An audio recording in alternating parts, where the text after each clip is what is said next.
Hello everybody. Welcome to Garden Sound 365. My name is Garden Sound. This is the show where we write music every day for a year. I am not feeling good. I'm actually pretty sick. I've got a pretty bad nose cold. It's gonna make me sound weird on camera. And so yeah, that's what's going on today. Remember how I told everybody that I was gonna be doing a mix on the radio, on Death Wobble Radio? That happened. It went down last night with this artist named Alaska. He did some really cool stuff. So today's music is going to be that mix. The cool thing about that mix is it is all from Garden Sound 365, with the exception of a couple of tracks that were remixes of friends' music or collaborations that I worked on. There's one in particular called Shofar Gone that I did with an artist named Curry Sauce. Today I want to talk about writing an album. So right now I'm working on an album, my third album this year, officially, and it's called W Part 3. It's going to be the third album in a trilogy of albums that I've written under the same W art style and the same... Hold on.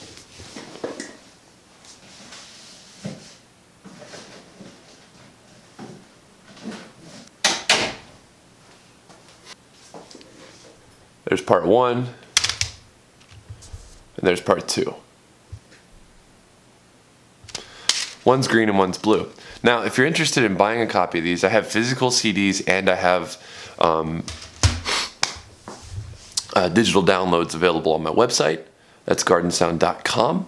I did a video a couple days ago showing how to purchase things from my website. It's very simple.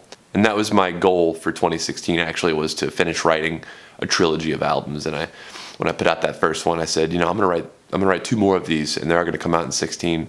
And so we're on track to meet that goal.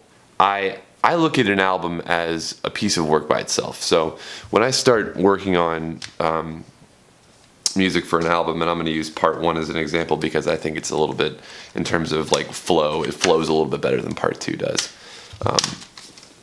So when I start working on an album, this is the cover art for that again, I have an idea for the album as an entire work on its own, okay?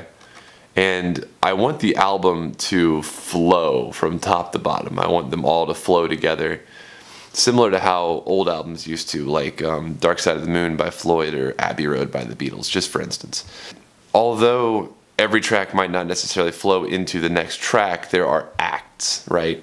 There's songs that flow together well, and then there's breaks, and there's new songs that flow together well. And this all goes back to the tradition of the symphony, which is what I've been trained in. I've been trained in the tradition of the symphony.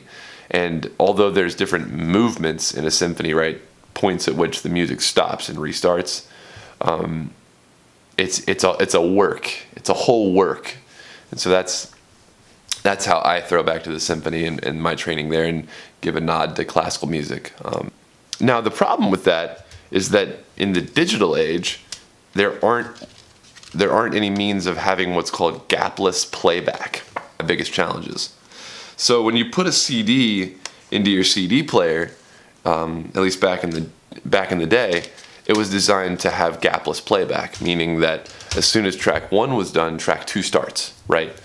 There wasn't a fade out unless the audio engineers who designed that CD put a fade out in the track. Also goes back to like tape, because tape doesn't stop. So at the end of track 1 on a tape, the tape keeps going, right? I think modern music and modern albums kind of miss out on that. So anyway,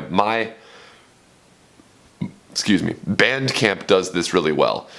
All of my songs on Bandcamp are gapless. So if you go listen to my album on Bandcamp, it's going to sound different than if you listen to it on YouTube. It's available on both platforms, but I always recommend that people go listen to my stuff on Bandcamp, and if they can afford it, to actually get the physical release, because it's going to sound the best. I mean, that's a WAV file.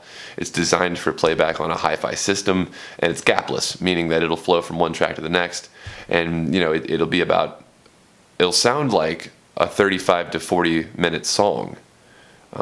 And what's happened so far with part 1 and part 2 is that I've followed a format. I followed, an introduction and a closer, right? About 10 to 11 songs each. And so what I'm going to do while the camera's rolling is map that out on the board for part 3. I'm going to actually go over to the board, which is how all of my albums start. All of my big pieces of work start by getting on the whiteboard and just writing it out. So we're going to do that together today, and I figured that might be kind of fun for you to see the inner workings of kind of how this process works. It might be a little bit draggled. We'll roll with it. I look all right. Part 3 is going to be a red cover, by the way. Oh, should I say that? I don't want to give it away. Never mind. Part 3. W part 3. Which I'm going to do. I'm going to follow the format of parts 1 and part 2. I'm going to have an introduction, and I'm going to have at the very end. I'm going to do 12 tracks. I've increased it by 1 track each time. So I'm going to have outro. Now these might have a different title at the end of it, but the idea of them is the same. This is going to serve as an introduction. That's going to serve as an outro. All right. There has to be a point at which it changes mood, right? So then I have this one's going to be 2, 3, 4. High energy. All right.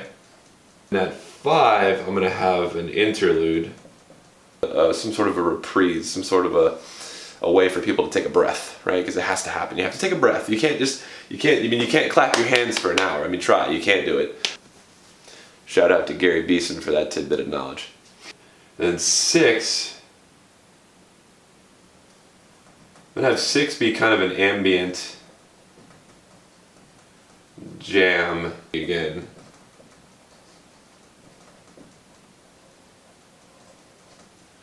It's going to be a toccata, which I've done with every of these albums so far. I've done some sort of a weird classical format thing. Sonic Poem 1 and Sonic Poem 3 are both that style, right? So this is going to be Sonic Poem. It has to be. And then 11 is going to be a closing track. So 11 is going to serve as the closing track for the album, and 12 is going to serve as the closing for the series. And these two are going to be very difficult to write, I have a feeling. That's it. I mean, it's kind of strange because this is going to be my biggest work to date. 365, once it's completed, will be my biggest work. But this is my biggest work that I've been working on this for a year, and it's been successful, and success is relative, right? The album I had before this was called Totally Nude Full Bar. It didn't sell very well, but I think part 1 and part 2, I mean, I took them on tour, like I went on tour with part 1, and I've played shows with part 2, and the tracks are catchy, and they're more pop, and it's it marks a shift in my methodology. It marks a shift in my composition style. I don't know why I'm having this conversation. It's weird for an artist to have this conversation with a camera without somebody else asking him questions. Like, I feel this is the kind of thing you should say during an interview. Yeah, so this is a big deal to me. Do me a favor. I hope you'll at least listen to it. I don't, buying it is like, I mean, buying it is going to help me the most, right? Because that's how I make revenue. That's how I make money. I don't profit off of YouTube. I do profit off of the sales of my music, but I do not profit off of YouTube. So I know it sounds like I'm begging, but if you like what I do on the show, I really think you'll like W.